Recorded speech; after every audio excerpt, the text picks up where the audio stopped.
सूली के उस पार खड़ी है, माँ ने हमें बुलाया है आज मौत। अनसुईया माता ब्रह्मा विष्णु महेश को बालक बनाया था, सीता जी को नारी धर्म की शिक्षा दी थी।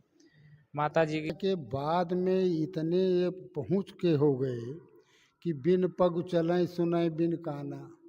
स्थिति इनकी ये हो गई कि बिना पैर के चलते थे। हेलो दोस्तों, जय रामकोला धाम आप सभी को। अभी आप लोग जैसे वीडियो में देख रहे हैं, हम लोग पहुंचे हैं रामकोला धाम। और ये धाम जो है, धाम यहाँ पे रामकोला जो है गांव का नाम है। धाम नाम यहाँ पे इसलिए जुड़ा क्योंकि यहाँ पे माता सती अनसुईया का मंदिर बना। पहले यहाँ पे केवल ये गांव है रामकोला नाम। ये प्रसिद्ध ये रामकोला धाम प्रसिद्ध तब हुआ, यहाँ पे कभी समाप्त न होने वाली भागवत कथा शुरू हुई। आप लोग जानते हैं कि भागवत कथा जो है वो 7 दिनों में समाप्त हो जाती है। और यहाँ पे जो भागवत कथा हुई वो उसका नाम पड़ा कभी समाप्त न होने वाली भागवत कथा। और उसके बाद से ये रामकोला प्रसिद्ध हो गया, जिसके कारण इस नाम को पूरे देश दुनिया में लोग जानने लगे। भारत देश में या अनेक राज्यों में इसका अलग पहचान मिल गई। हुआ ये था कि रामकोला गांव के बगल में एक गांव है मांडेराय गांव। मांडेराय गांव जो है, उस गांव में अंग्रेजों के ज़माने में हुआ ये था कि बहुत सारे जमींदार हुआ करते थे। और जमींदारों ने ये सोचा कि यहाँ पे एक भागवत कथा कराई जाए। भागवत कथा कराने के लिए मांडेराय गांव से एक पुरोहित को बुलाया गया। पुरोहित जी ने भागवत कथा कहना शुरू कर दिया।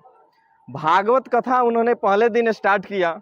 जैसे ही दूसरे दिन में उन्होंने प्रवेश किया, वैसे हुआ ये कि जो पहले दिन नहीं आए थे गांव के लोग भागवत कथा सुनने के लिए, वो दूसरे दिन पहुंचे और पुरोहित जी से बोले कि आप भागवत कथा फिर शुरू से कहना स्टार्ट कीजिए। और फिर उन्होंने दूसरे दिन भागवत कथा शुरू से स्टार्ट किया। फिर क्या हुआ, फिर आए वो तीसरे दिन हुआ ये कि फिर जो दूसरे दिन नहीं आए थे भागवत कथा सुनने, उन्होंने कहा कि फिर भागवत कथा आप स्टार्टिंग से स्टार्ट कीजिए। अब इस प्रकार हुआ ये कि भागवत कथा प्रतिदिन शुरू से होने लगा। प्रतिदिन गांव के नए लोग आने लगे और भागवत कथा शुरू से कहने के लिए विवश करने लगे पुरोहित जी को। पुरोहित जी इस बात से परेशान होकर और कथा को छोड़ के ही भाग गए। अब जिससे गांव के लोग ढूंढते जैसे पुरोहित जी के पास पहुंचे, तो पुरोहित जी को देखा गया कि एक पेड़ पर बैठे हुए थे। फिर गांव के लोग बोले कि भाई चलिए भागवत कथा फिर प्रारंभ कीजिए। और जिस कारण पुरोहित जी पूरे तरह से परेशान हो चुके थे और उन्होंने पेड़ पर से कूद करके अपनी खुदकुशी कर ली। और इस प्रकार से इस रामकोला धाम को एक पहचान मिल गया कि यहाँ पे कभी ना खत्म होने वाली भागवत कथा हुई, जो आज तक समाप्त नहीं हुई, क्योंकि पुरोहित जी की ही मृत्यु हो गई, उन्होंने खुदकुशी कर ली। इसके कारण इस धाम का नाम पड़ गया रामकोला धाम। यहाँ पे सती अनसुईया जी का भी मंदिर है, जिस मंदिर के कारण रामकोला धाम है। जैसे आप देख रहे हैं, ये रामकोला धाम के मंदिर का गेट है। इस मंदिर का वास्तविक नाम है विश्व दर्शन मंदिर रामकोला धाम। ऊपर देख सकते हैं आप, जो वहाँ पे रथ का चित्रण किया गया है, कितना ही सुंदर चित्रण किया गया है, जहाँ पे भगवान श्री कृष्ण महाभारत में अर्जुन के सारथी बने थे। वहीं के दृश्य को चित्रण किया गया है इस रामकोला धाम के गेट के सबसे ऊपरी हिस्से पर। चलिए हम प्रयास करते हैं। ऐसे मंदिर में तो मोबाइल ले जाना मना है, लेकिन प्रयास करेंगे हम कि अंदर मोबाइल लेकर चलें और आप सभी को इस रामकोला धाम के मंदिर पे दर्शन कराएं। और यहाँ से रामकोला धाम में आपको मंदिर में जब प्रवेश करना है, तो यहाँ से आप प्रसाद भी ले सकते हैं, है ना। जैसे प्रसादों का यहाँ पे दुकान आपको लाइन से मिलते जाएगा। यहाँ पे प्रसाद का दुकान है। यहाँ से अगर आपको कुछ खरीदना है तो यहाँ से सारे सामान को आप खरीद सकते हैं। इस प्रकार यहाँ से और मंदिर के गेट तक के अनेकों आपको दुकान मिलेंगे। आपकी जहाँ से इच्छा हो वहाँ से आप प्रसाद ले सकते हैं। अगर कुछ श्रृंगार का सामान हो या कुछ अनेक अलग अलग प्रकार के यहाँ पे मंदिर से संबंधित कुछ अलग प्रकार के यहाँ पे सामान है, तो उन सारे सामानों को आप खरीद सकते हैं। तो चलिए हम चलते हैं मंदिर के गेट पे और मंदिर में प्रवेश करने का प्रयास करते हैं, मोबाइल ले जाने का प्रयास करते हैं। तो यहाँ से देखिए, ये मंदिर का गेट द्वार है और ये यहाँ से होते हुए सारे लोग अंदर की तरफ गेट के अंदर आते हैं, है ना। हम लोग भी चलते हैं गेट के अंदर और सारे देवताओं का दर्शन करते हैं। यहाँ पे सारे देवताओं को वास्तविक रूप से चित्रण करके दिखाया गया है, देवताओं का फोटो या मंदिर, है ना। उन सबका दर्शन करेंगे, आशीर्वाद लेंगे। आप भी जहाँ भी बैठे हो वहाँ से सारे देवताओं का आशीर्वाद लीजिए। जब भी आप मंदिर के अंदर प्रवेश कीजिएगा तो यहाँ पे आपको एक ऐसा कार्ड जैसा टिकट मिलेगा। इसका दाम जो है वो सहयोग राशि 10 रुपये दाम है इसका, है ना। इसको दे के ही ये समझिए कि एक तरह से आपकी सहयोग राशि है, जिससे मंदिर की व्यवस्था सुचारू रूप से अच्छे तरीके से चलती है ना। आइए अंदर। को ये बड़ा सा मंदिर दिख रहा है, जिसके सबसे ऊपर यहाँ पे देख रहे हैं आप, दाहिने तरफ जो है वो शिवाजी का चित्र बनाया गया है, बाएं तरफ जो है महाराणा प्रताप का चित्रण किया गया है ना। और ये जो मंदिर दिख रहा है ये माँ सती अनसुईया का मंदिर है। इन्हीं के मंदिर बनने के कारण इस मंदिर को एक पहचान मिला, और जिस पहचान के कारण हम लोग इस मंदिर को रामकोला धाम के नाम से जानते हैं। इससे पहले रामकोला गांव हुआ करता था, लेकिन जब से ये मंदिर बना यहाँ पे, तब से इस मंदिर को हमको लोग रामकोला धाम के नाम से जानने लगे। ये रामकोला धाम के मंदिर में प्रवेश करने का प्रथम द्वार है, जैसे ज्ञान गुफा जिसको कहते हैं। अंदर महाराज जी बैठे हुए हैं, महाराज जी से हम भेंट करेंगे। तो जैसे यहाँ पे हम लोग ज्ञान गुफा में प्रवेश किए, यहाँ पे आपको ये दिख रहे हैं स्वामी नारायणानंद जी सत्संगी महाराज। तो इनके बारे में कुछ महाराज जी से हम लोग जानकारी लेते हैं और इनके बारे में जानते हैं, और आप लोग भी इस जानकारी को ध्यान से सुनिए। 100 वर्ष पहले यहाँ पर ये स्वामी जी यहीं पर रहते थे, और यहीं नीचे खोद करके बैठ के तपस्या करते थे। हाँ, नीचे था ये गुफा के रूप में, तो उसी के अंदर रहते थे। वो तपस्या किया, काफ़ी दिनों तक तपस्या किया, और तपस्या के बाद में इतने ये पहुँच के हो गए कि बिन पग चलें सुनें बिन काना। स्थिति इनकी ये हो गई कि बिना पैर के चलते थे। आप यहाँ हैं, अब अगर यहाँ से जाके कहीं 20-25 या 100-200 किलोमीटर चले जाओ तो आप इनकी याद करोगे तो वहाँ वो आपको मिल जाते थे। तो ये बिन पग चलें और सुनें बिन काना। कोई भी बात चाहे अच्छी हो चाहे बुरी हो चाहे भली हो, कुछ भी हो, जो कुछ आप इनके ना रहने पर आप बोलते थे या सोचते थे, वो इनके पकड़ में आ जाती थी। बिन पग चलें सुनें बिन काना, और कर बिन कर्म करे विधि नाना। और बिना हाथ के ही किसी के भी आत्मा में प्रवेश कर जाते थे, और जो काम चाहते थे कि ऐसा काम इनसे करा लेंगे वो काम करा लेते थे। ये अच्छा, अब ये भगवान नहीं थे, भगवान के समान थे। और इनके एक शिष्य हुए जिनका नाम था परमानंद परमहंस, बगल में फोटो लगा हुआ है, वो परमानंद परमहंस हैं। इनको जो है शिष्य के रूप में इन्होंने अपनाया था, और इनको भी ज्ञानार्जन में, ब्रह्म ज्ञान में अपने से आगे बना दिया था इन्होंने। और इसी स्थान पे बैठ करके इन्होंने जो है ब्रह्म ज्ञान दिया था परमहंस महाराज को। अब परमहंस महाराज के 12 शिष्य हुए। परमहंस महाराज के 12 शिष्य हुए। 12 शिष्यों में 3 तो अभी आपके सामने दिखाई देंगे। देखिए, ये सबसे पहले परमहंस महाराज के शिष्य थे स्वामी सच्चिदानंद जी महाराज धारकुंडी, जो धारकुंडी में इस समय भी रहते हैं, अभी भी हैं।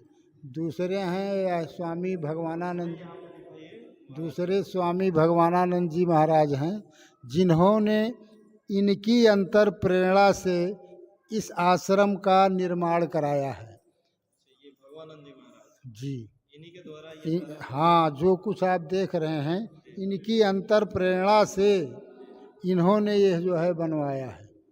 और यहाँ पर तो ये जो है तप कर रहे थे, और वो जो समाधि है जिसमें बीच में मूर्ति रखी है, उधर देखिए, उधर देखिए, जो ये समाधि स्थल है स्वामी भगवानानंद जी महाराज का। वो समाधि स्थल है पूर्व जन्म का, पिछले जन्म का। और उनकी अस्थि भी जो है जार में वहाँ सामने रखी हुई है। यहीं पे समाधि लिए थे पूर्व जन्म। ये पूर्व जन्म में साधु थे, यहीं पर समाधि लिए थे। और उस समाधि से ये मंदिर का निर्माण कराते समय जो जो भी सामग्रियाँ उसमें मिली थी, वो आपको जार में आगे दिखाई देगा, वो रखा हुआ है। निर्माण हुआ था उस समय सामग्रियां जो मिली थी वो है। हाँ, जब खुदाई हुई तब वो जो है मूर्ति उनकी वो बैठी हुई मिली पहले से ही। अब वो मूर्ति केवल उसमें अस्थि मात्र रह गया था और कोई और मांस वगैरह नहीं था। उसको खुदवाया गया, निकलवाया गया और फिर वो जो है अस्थि वहीं सामने रखी है, उसको आप लोग देख लीजिएगा। और इस मंदिर को, यह मंदिर का जो केंद्र है वो वही समाधि स्थल है, वो केंद्र है।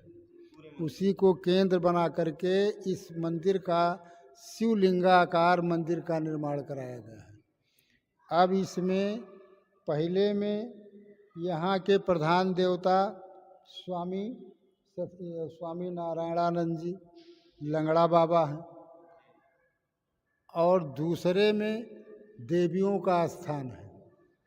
देवियों के स्थान ऊपर चढ़ेंगे तो अनुसुईया जी आम के पेड़ के नीचे बैठी हुई हैं जी, महापेड़ भी बना हुआ है। और उनके चारों तरफ जितनी देवियां महापुरुषा के रूप में आई हिंदुस्तान में, सबका जो है चित्रण है, चित्रण नहीं मूर्ति रखी है। अब आप वहाँ से जब चलेंगे तो फिर तीसरे नंबर पर जाएंगे, तो तीसरे नंबर पर सबसे आगे आद्य शंकराचार्य जी बैठे हुए हैं, और उनके पीछे उनसे सन्निहित है, लगा हुआ है श्रवण कुमार है, जो अपने माँ बाप को तीर्थाटन कराने, अंधे माँ बाप को तीर्थाटन कराने के लिए घूम रहे हैं जगह जगह। और उनके चारों तरफ से जो मूर्तियाँ बनी हैं वो महापुरुषों की मूर्तियाँ चारों तरफ से बनी हुई हैं। आप अब वहाँ से चौथे नंबर पे जाएंगे तो सबसे पहले आगे आपको मिलेगा बरगद का वृक्ष लगा हुआ है, और उसके नीचे महात्मा गौतम बुद्ध बैठ के तप कर रहे हैं, और उनके भी चारों तरफ हिंदू, मुस्लिम, सिख, ईसाई जितने भी महापुरुष हुए हैं सबकी मूर्तियां आपको वहाँ जो है विराजित मिलेंगी। जो भी धर्म के हाँ हाँ। और आप जब वहाँ से पांचवें मंदिर पे जाएंगे तल पे, तो वहाँ पर कैलाश पर्वत बना हुआ है अंदर, और कैलाश पर्वत पर सती जी के अर्धजली शरीर को लेकर के शंकर भगवान तांडव कर रहे हैं, और विष्णु भगवान अपने सुदर्शन चक्र से उनके मुंह को काट रहे हैं। ये आपको कैलाश पर्वत पर मिलेगा। और उसके नीचे सोमनाथ मंदिर बना हुआ है, जहाँ पर सती ने अपने प्राण को छोड़ करके और पार्वती के रूप में राजा हिमांचल के यहाँ प्रकट हुई थी। तो वो जो है शंकर जी को प्राप्त करने के लिए बैठी हुई तपस्या कर रही है। सती जी, हाँ, वो अब पार्वती के रूप में हो गई। हाँ, बस यही मंदिर है। और इति सिद्धम। बहुत बहुत धन्यवाद गुरुजी, नमस्कार आपको। जैसे गुरुजी के द्वारा हमको यहाँ पे जानकारी मिला है ना, आइए आइए। गुरुजी के द्वारा यहाँ पे हमको जानकारी मिला, यहाँ पे स्वामी भगवानंद जी महाराज जी का देखिए यहाँ पे ये पिछले जन्म का जो इनका मूर्ति है, पिछले जन्म का। इनसे स्वामी भगवानंद महाराज जी का पिछले जन्म का मूर्ति है ये मूर्ति जो है यहाँ पे जिनके कारण श्री नारायण जी महाराज, यहाँ पे बहुत पुराने बाबा हुआ करते थे, श्री नारायण नंद जी महाराज, जिनको हम लंगड़ा बाबा भी कहते थे। और महाराज जी के द्वारा जो आपको जानकारी मिली, जो लंगड़ा बाबा उनका पैर नहीं होते हुए भी उन्होंने अपने तपस्या के प्रभाव के कारण, तपस्या की शक्ति के कारण उन्होंने इस मंदिर का निर्माण, उन्हीं के ये चेला थे जिनके पिछले जन्म का ये फोटो है, पिछले जन्म का। करने के बाद जो अस्थियां मिली थी, उन अस्थियों को आप यहाँ पे देख सकते हैं। ये अस्थियां जो है वो यहाँ पे खुदाई करने के बाद प्राप्त हुई थी, जिसके कारण ये पता चला था कि यहाँ पे ये पिछले जन्म में इसी जगह पे समाधि लिए थे। ये मंदिर जो है पूरे मंदिर का केंद्र है, और इसी को केंद्र मानते हुए इस पूरे मंदिर को गोलाकार ढंग से मंदिर बनाया गया है। तो चलिए ऊपर चलते हैं और बाकी और भी जो देवताओं से हम लोग दर्शन प्राप्त करते हैं और आशीर्वाद प्राप्त करते हैं।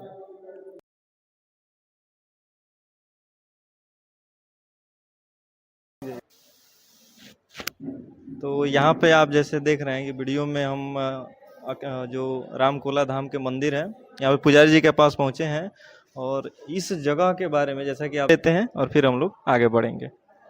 ये सती अनसुईया माता का स्थान है। सती अनसुईया माता का बहुत प्राचीन और बहुत ग्रंथों में इनका विशेष महत्व है। सती अनसुईया माता ब्रह्मा विष्णु महेश को बालक बनाया था, सीता जी को नारी धर्म की शिक्षा दी थी, माता जी की बहुत तपस्या की थी और इनका बहुत ही महत्व है शास्त्रों में, सतियों में विशेष करके। और ये मंदिर बहुत प्राचीन मंदिर है। स्थान बहुत प्राचीन है लेकिन मंदिर परम पूज्य स्वामी भगवानंद जी महाराज इसका भव्य और दिव्य निर्माण करवाए। और ये मंदिर 5 तल्लों में बटा हुआ है। हर तल्लों का अलग अलग अपना अपना महत्व है। हाँ, जैसे ये तल जो है सतियों के बारे में विशेष दर्शाया गया है, दिखाया गया है। सबकी मूर्तियां हैं यहाँ। महाराज जी आपका शुभ नाम? हमारा नाम है राजेंद्र ब्रह्मचारी। यहीं पे हम रहते हैं, माता जी का पूजा करते हैं। इतना कीमती समय देने के लिए आपको बहुत बहुत धन्यवाद और नमस्कार हमारे तरफ से, हमारे पूरे टीम की तरफ से। जैसा कि आप यहाँ पे मंदिर परिसर में देख रहे हैं, यहाँ पे ये माँ गायत्री जी, सती गायत्री जी का यहाँ पे चित्रण, यहाँ पे देख रहे हैं सेंट कैथोरिन, मतलब जितने भी सती थे, कोई देखिए ये मंदिर देखिए, यहाँ पे अलग अलग धर्मों के सतियों के बारे में ये चित्रण किया गया है। ये विशेषता है इस जगह का, इस तल्ले का। कोई जरूर नहीं है। देखिए यहाँ पे जो है महर्षि यज्ञ वल्क्य की पत्नी मैत्रेय और कात्यायनी जो इनकी 2 पत्नी थी, यहाँ पे जीजाबाई छत्रपति शिवाजी की माता थी। और यहाँ पे देख रहे हैं श्री राम लक्ष्मण को बेर खिलाते हुए माँ सबरी का चित्रण। इनका आशीर्वाद प्राप्त करते हैं माता सबरी का। आगे बढ़ते हैं हम लोग। यहाँ पे ये कर्माबाई श्री बाल कृष्ण को खिचड़ी खिलाते हुए, देखिए खिचड़ी यहाँ पे माँ जो है कर्माबाई खिचड़ी खिला रही हैं, है ना। यहाँ पे जैसे ये देखिए, ये है ब्रह्मवादिनी राक्षसी कर्कटी ब्रह्म ज्ञान पूछती हुई ब्रह्म ज्ञान यहाँ से प्राप्त कर रही है ना। ऐसे सारे सतियों का जो भी हमारे हिंदू धर्म में है, उन सारे सतियों का यहाँ पे चित्रण किया गया है, जैसा कि आप बारी बारी से देख सकते हैं। और नीचे ये पढ़ भी सकते हैं कि यहाँ पे जो है वो किन किन माताओं का और किन किन सतियों का यहाँ पे चित्रण किया गया है। मैं हर की शारदा माता जी। तो ये था हमारे इससे पहले द्वार का। ये है मंदिर का तीसरा जो फ्लोट है, या जिसको हम लोग तीसरा तल्ला कह सकते हैं। 3 तल्ले पर हम लोग आ चुके हैं, है ना।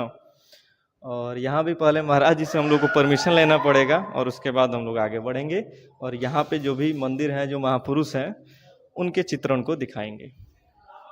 यहाँ पे हम लोग इस मंदिर के तीसरे तल पे पहुँच चुके हैं और यहाँ पे भी महाराज जी से कुछ जानकारी लेते हैं कि यहाँ पे ये मंदिर का तीसरा तल है। और सामने आप देख रहे हैं जगत गुरु शंकराचार्य हैं और इनके पीछे श्रवण कुमार हैं, जो अपने माता पिता को तीर्थ यात्रा के लिए ले जा रहे हैं।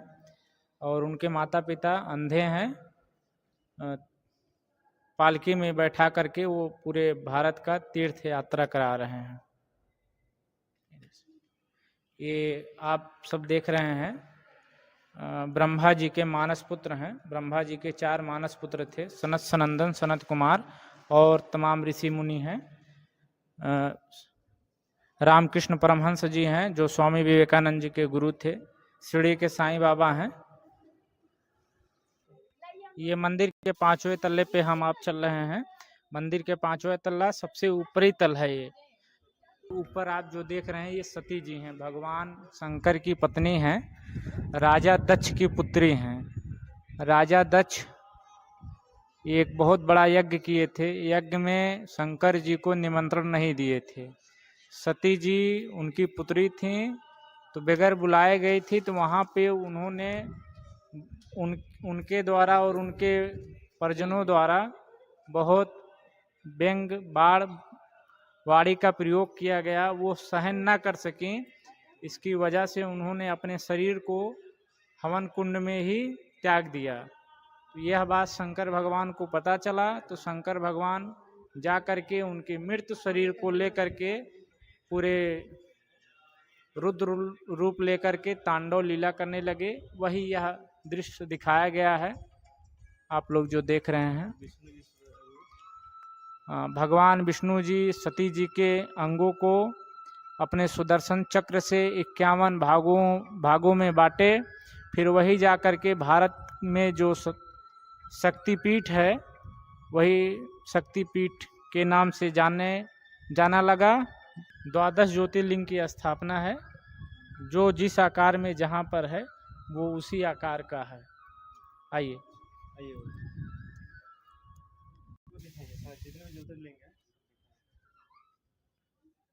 ये मालिका अर्जुन है, आंध्र प्रदेश।